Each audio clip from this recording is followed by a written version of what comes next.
시청자 여러분 안녕하십니까? 헬로티비 뉴스입니다. 먼저 오늘의 주요 뉴스부터 보고 오시죠.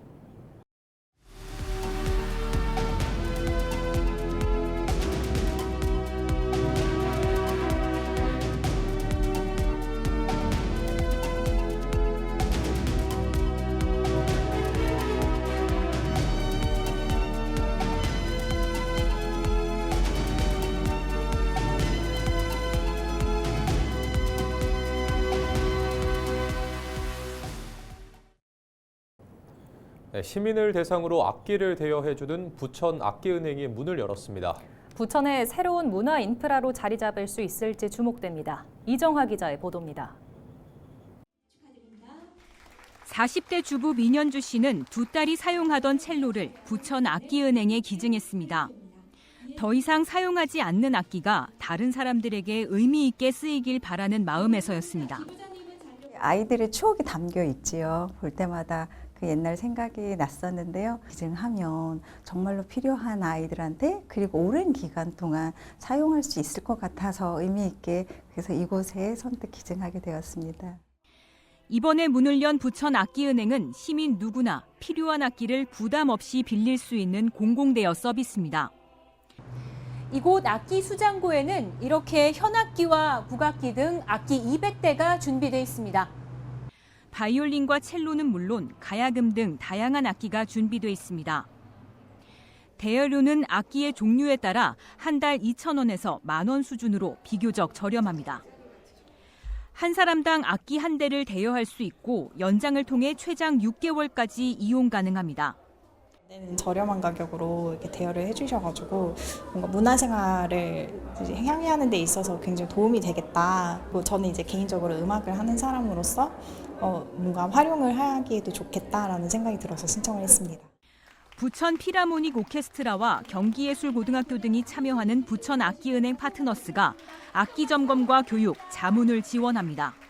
지역 안에서 음악을 매개체로 시민을 연결하는 역할을 할 것으로 저희가 기대하고 있습니다. 음악이 개인의 취미를 넘어서 지역사회 안에서 함께 향유하는 문화로 부천문화재단은 올 하반기부터 기초 연주교육과 악기관리법 등을 포함한 교육 프로그램을 매달 2차례 운영할 계획입니다.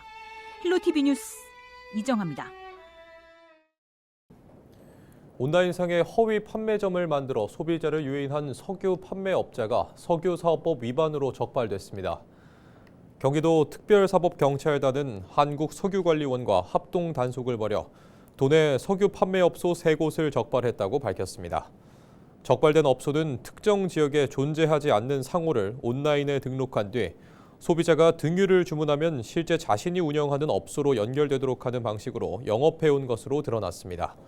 이는 소비자가 다른 업체로 오인하도록 하는 불법 행위로 가격과 품질, 책임 소재 혼란 등 피해가 우려됩니다. 특사경은 해당 업소를 검찰에 송치할 예정이며 관계기관에 행정처분도 통보할 방침입니다. 부천 YMCA가 6.3 지방선거를 앞두고 비전환 7대 정책을 부천시장 후보들에게 공식 제안했습니다. 여기에는 출산과 주거, 돌봄이 포함된 생애전환 책임도시, 녹지공간과 생태문화박물관 등이 포함된 생활권 10분 혁신도시, 에너지자원 순환도시 등이 포함됐습니다. 또 서비스 패키지화, 생활권 중심 설계, 민관협력 거버넌스, 예방중심 패러다임, 리모델링과 유휴공간 우선 활용 등 정책 실효성을 위한 5대 원칙을 제시했습니다. 부천 YMCA는 이번 정책 제안을 시작으로 부천시장 예비후보에게 정책 질의서를 발송하는 한편 각 정당 후보가 확정된 이후에는 정책 협약을 진행하고 후보자 공약평가 발표 등을 이어갈 방침입니다. 부천 YMCA 비전환 7대 정책의 구체적 내용은 부천 YMCA 홈페이지에서 확인할 수 있습니다. 최근 중동 지역 전쟁 불안으로 나프타 수급에 어려움이 생긴 가운데 지자체들이 종량제 봉투 공급 안정에 신경 쓰고 있습니다. 경기도 김포시는 30일 현재 약 4개월 분량의 종량제 봉투 생산이 가능한 원료를 확보하고 있으며 신규 제작 물량도 지속 공급할 예정이라고 밝혔습니다. 또 종량제 봉투 가격은 관련 조례에 따라 결정하는 것으로 제작 단가 상승이 즉시 소비자 가격에 반영되지 않는다며 현재 가격 인상 계획이 없다고 강조했습니다. 김포시는 최근 나프타 수급 불안 심리로 일시적인 대량 구매가 일어나 일부 판매소에서 재고 부족 현상이 있었다며 시민들이 평소대로 필요한 만큼만 구매해 줄 것을 당부했습니다. 경기 양주시가 과천 경마공원 유치를 위한 10만 명 범시민 서명운동에 본격 돌입했습니다. 서명은 양주시 홈페이지를 통한 온라인 방식과 오프라인 서명부 작성으로 병행되며 양주 시민뿐 아니라 전국 누구나 참여할 수 있습니다. 양주시가 후보지로 제시한 곳은 광정면 광석리 일원의 광석지구 약 116만 제곱미터 부지로 해당 부지는 2004년 택지개발지구로 지정된 이후 장기간 개발이 이루어지지 않았으나 이미 토지 보상이 완료돼 추가 보상 절차 없이 즉시 개발이 가능하다는 점에서 경쟁력을 갖춘 것으로 평가됩니다. 시는 경마공원이 이전될 경우 연간 약 500억 원 규모의 지방세 수입과 약 3천 명의 상주 인력 유입, 방문객 증가에 따른 지역 상권 활성화 등 경제적 파급 효과를 기대하고 있습니다. 지난 30일 오후 1시 37분쯤 경기 의정부시 의정부동의 한 주택에서 불이 나 소방당국이 출동해 진화했습니다. 신고를 받고 출동한 소방대는 건물 외부로 검은 연기가 치솟는 상황에서 신속히 화재를 진압하고 안전조치를 완료했습니다. 현장 감식 결과 거실 선반 위에 켜둔 촛불 주변에서 탄화 흔적이 발견됐으며 전기적 이상 징후는 확인되지 않아 부주의로 인한 화재로 추정됩니다. 이 불로 인명피해는 없었으며 재산 피해 규모는 현재 조사 중입니다.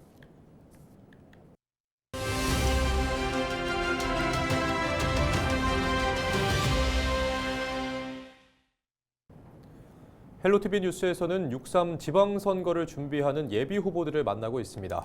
오늘은 오석규 더불어민주당 의정부시장 예비후보를 만나봅니다.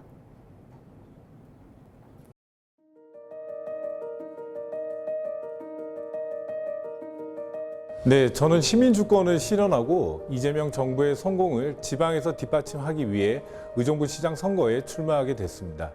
12.4 내란으로 우리 민주주의가 위협받았던 시기에 시민들과 함께 현장에서 행동해 왔습니다. 그 힘과 에너지로 의정부를 K민주주의가 구현되는 시민이 주인인 도시로 만들고 싶습니다. 이번 선거는 단순한 지방선거가 아니라 의정부의 미래와 그 방향을 결정하는 중요한 선택입니다. 저는 낡은 정치와 행정을 끝내고 주권자인 시민들이 효능감을 느낄 수 있는 변화를 만들겠습니다. 특히 지역의 재정 문제와 도시 경쟁력 약화를 반드시 해결하겠습니다.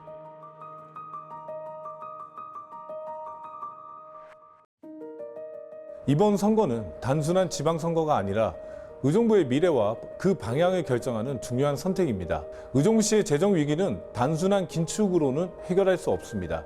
경제 정책과 연계해 도시 체질을 바꾸어야 합니다. 저는 시장 당선 시 군부대 반환 공여지 신속 개발로 기업 상업용지 조성, 그리고 균형발전 특별회계, 특별교부세, 경기 북부 특화 지원 예산을 확보하고요. 의정부 경전철 광역교통 체계 편입 및 운영 협약 재검토, 그리고 지방채 산안, 상환, 순세계 잉여금의 일정 비율 최소 50% 이상 채무 상환의 의무 배정 등 신속한 대책을 실시할 계획입니다. 이게 잘 되면 의정부시의 재정 위기를 타개할 수 있을 뿐 아니라 의정부에서 일하고 살고 소비하는 자족도시로 거듭날 수 있습니다.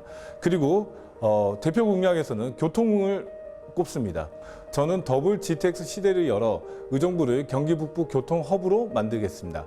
GTX-C 의정부역 복합환승센터를 건립 추진하고요. 그래서 교통과 상업과 문화의 복합 공간을 같이 조성하면서 GTX-G 동우정부역을 신설을 추진하겠습니다. 8호선 연장과 GTX-G 노선을 연결하는 동우정부역 신설을 추진하겠습니다. 이를 통해 의정부 동부 지역과 서부의 균형 발전을 추진하겠습니다. 그리고 생활권 교통 개선을 꼽자면요. 또버스를 확대하고요. 1호선을 증차시키고 강남권 광역버스 신설 등을 추진할 계획입니다. 그리고 원도심 교통 문제 해결을 위해 AI 기반 스마트 교통관리 시스템을 도입하고요. 그리고 공영 주차장을 확충할 계획입니다. 이어서 교육 분야에서는요. 교육 예산을 우선 증액을 하고 취약계층 학생들에게 문화강좌 바우처와 일타 강사, 인강 바우처 등을 제공하여 교육 격차 해소에 집중하겠습니다. 그리고 시장 직속 교육 특보를 임명하여 교육 현장을 신속하게 지원할 계획입니다. 끝으로 복지 분야에서는요, 시민 체감형 기본복지 도입과 추진을 하고자 합니다. 출산지원금을 인상하고요, 그리고 화장지원금을 도입하고 AI 복지 돌봄 혁신 사업을 통한 복지 사각지대 해소, 그리고 그냥 드림 긴급 먹거리 사업을 의정부시 전역 확대 등을 실시할 계획입니다.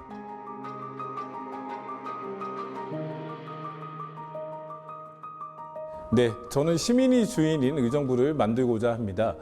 정례적인 타운홀 미팅을 통해 시민과 직접 소통하고, 그리고 온라인 플랫폼을 활용해 시민 의견을 실시간으로 반영하는 시스템도 구축하겠습니다.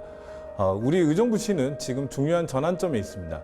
재정 문제, 군 반환 공여지 개발, 기업 및 산업 유치, 일자리 문제, 지역 경제 활성화 문제, 교육 문제 등 해결해야 할 과제가 많습니다. 저는 중앙정부와 협력할 수 있는 강한 네트워크와 실행력을 갖춘 힘있는 여당 시장이 되겠습니다. 무엇보다 의정부 시민의 충직한 도구로서 결과와 성과로 보답하겠습니다. 의정부의 변화를 반드시 만들어내겠습니다. 감사합니다. 인천시 부평구 부평동과 장고개를 잇는 도로가 오는 4월 1일 오전 7시 전면 개통됩니다. 이번에 개통되는 구간은 산곡남중학교부터 주안장로교회까지 총 연장 660m, 왕복 6차로 규모인데요. 해당 도로는 지난 1998년 1차 구간 개통 이후 캠프마켓 부지에 가로막혀 단절돼 왔습니다. 인천시는 지난 2024년 캠프마켓 D구역 반환에 맞춰 사업을 추진한 끝에 도로 연결을 완료했는데요. 도로 개통에 따라 산곡동에서 부평시장역까지 이동 시간은 기존 15분에서 5분으로 단축되는 등 지역 교통 여건이 한층 개선될 것으로 예상됩니다. 시는 제3보급단 이전 부지와 서구를 잇는 2차 구간 사업도 차질 없이 추진한다는 방침입니다. 오랫동안 기다려왔던 장곡의 도로가 개통됨으로써 출퇴근, 통학은 물론이고 지역 주민들의 삶의 질이 개선되는 획기적인 전환점을 맞이했습니다. 지역 발전의 새로운 역사가 시작됐습니다. 경인 아라뱃길 계양 아라온에 수선화를 비롯한 수만 본의 봄꽃이 피어 상춘객을 맞이하고 있습니다. 인천시 계양구는 계양 아라온 수향원에서 귤현대교 방향에 조성한 포시즌 가든에 3만 4천 본의 수선화가 꽃을 피워 곧 절정을 이룰 것이라고 밝혔습니다. 포시즌 가든 쪽으로 오시면 이제 수선화 34,000본이 저희가 식재를 해놔서 지금 50% 정도 개화가 됐기 때문에 이번 주말에 오시면 최고 절정의 수선화를 볼 수 있으실 것 같습니다. 계양구는 계양 아라온 일대에 수국과 루피너스 등 약 20여 종의 봄꽃 2만여 본도 함께 심어 다채로움을 더했는데요. 해가 지고 난 뒤에는 빛의 거리 조명으로 감성적인 야경까지 즐길 수 있다고 덧붙였습니다.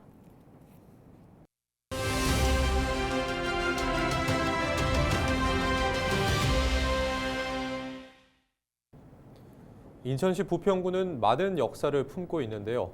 현재는 부평역과 지하상가 등 상업도시로 유명한데 일제강점기 당시에는 일본군 조병창이 조성되며 강제징용의 아픔을 겪기도 했습니다. 이 모든 흔적들은 지금의 부평구를 잇게 한 역사인데요.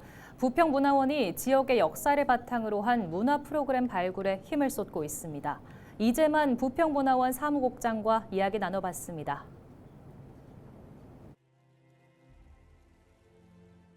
부평문화원은 지역문화 진흥을 위한 지역문화 사업 수행을 목적으로 설립된 비영리 특수법인으로 1998년에 개원했습니다. 부평 구민들의 향토 문화 자원을 발굴 보존하고 전통문화에 대한 이해와 애정을 증진시키며 시민들의 문화예술적 감성을 개발 향상시킴을 목적으로 활동하고 있습니다. 역사, 전통문화, 예술 자원을 활용한 기존 프로그램은 확대하고 신규 맞춤형 사업을 발굴하며 문화원의 기능과 역할을 강화하는 것입니다.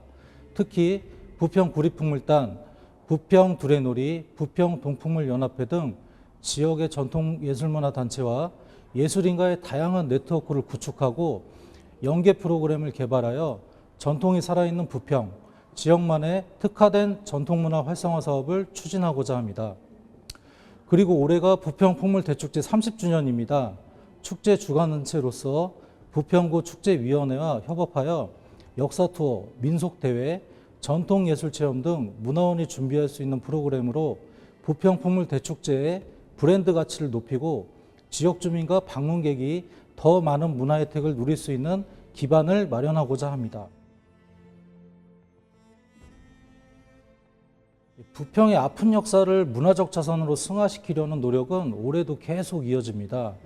예년과 마찬가지로 부평의 근현대사를 직접 체험할 수 있는 역사 탐방 사업을 내실 있게 준비하고 있으며 특히 새롭게 발굴되는 역사적 사료나 현장의 변화를 즉각 탐방 코스에 반영하여 시민들께 더욱 생생한 기록을 전달하고자 노력하고 있습니다.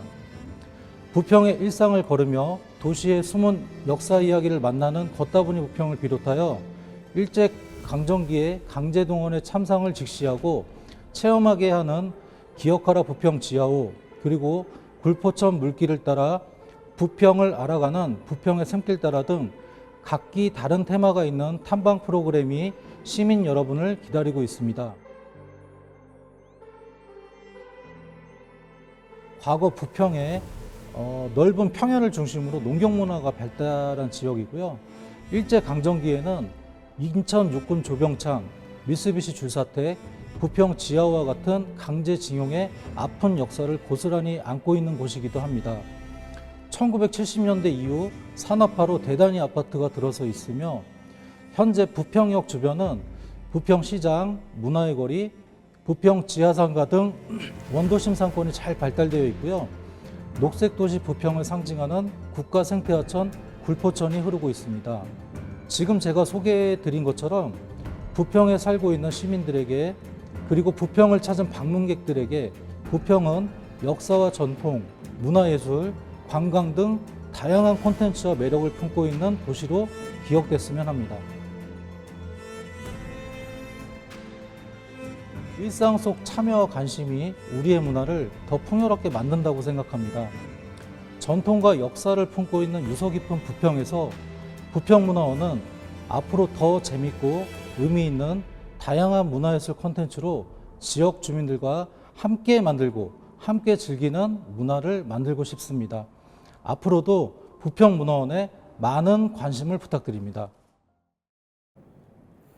서울특별시 교육청이 저소득층 학생의 학습 지원을 위한 교육급여 바우처 신청을 4월 1일부터 내년 2월 28일까지 받습니다. 지원 대상은 기준 중위소득 50% 이하 가구로 올해는 지원 금액이 인상돼 초등학생 50만 2천 원, 중학생 69만 9천 원, 고등학생 86만 원이 지급됩니다. 바우처는 신용 체크카드나 간편결제, 선불카드 형태로 받을 수 있으며 사용 기한은 2027년 3월 31일까지입니다. 특히 신규 수급자의 경우 교육급여 자격 신청과 별도로 전용 누리집에서 바우처 신청을 해야 지원받을 수 있어 주의가 필요합니다. 서울시 교육청은 신청 누락을 막기 위해 안내 영상을 제작해 홍보를 강화하고 있습니다. 더불어민주당이 서울시의원 제1, 2선거구 후보로 성흠재 이병도 현 의원을 단수 공천했습니다. 더불어민주당 서울시당 공직후보자 추천관리위원회가 6.3 지방선거 공직후보자 2차 심사 결과를 발표했습니다.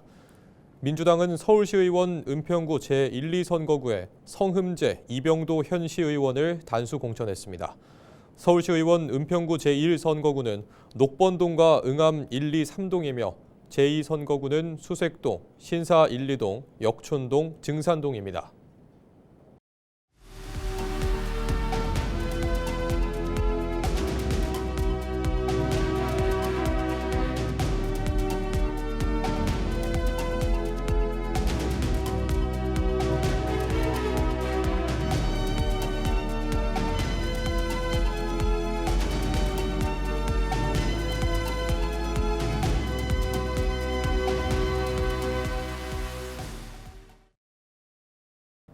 이상으로 뉴스를 마칩니다. 시청해주신 여러분 고맙습니다.